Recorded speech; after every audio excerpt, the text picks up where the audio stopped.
m'appelle Céline Bartet, je suis présidente de l'association IBMA France, qui est l'association qui regroupe les metteurs en marché, les producteurs de solutions de biocontrôle. Alors en quelques mots, le biocontrôle, c'est quoi? Eh bien, c'est un ensemble de méthodes alternatives qui permet de protéger les plantes, les cultures, qui font appel aux mécanismes naturels. On peut distinguer brièvement 4 grandes familles.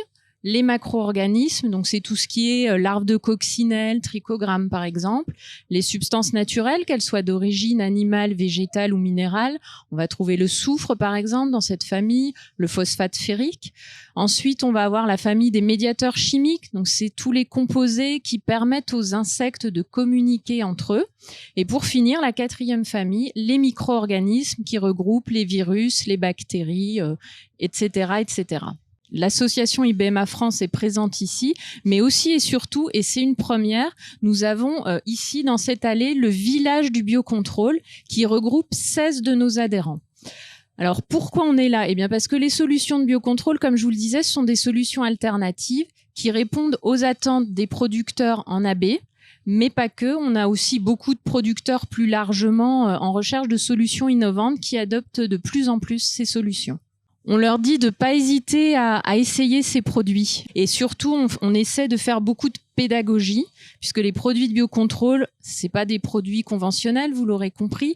Donc, il y a une mise en œuvre qui est un petit peu particulière, des conditions d'application à respecter, qui sont souvent la clé de réussite quand on passe en biocontrôle.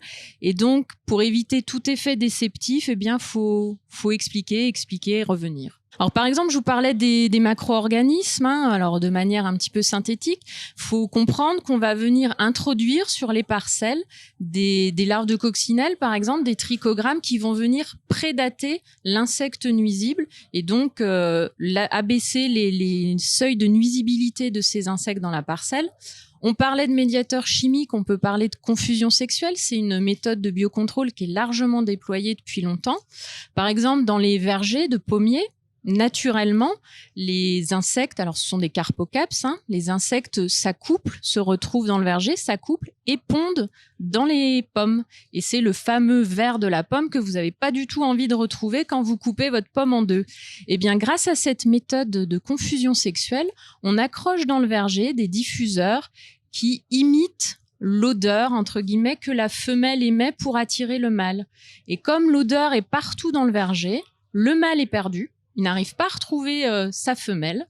Il ne s'accouple pas. Il y a plus de larves dans les pommes. Voilà, c'est des méthodes, vous voyez, inspirées de la nature et qui fonctionnent très très bien.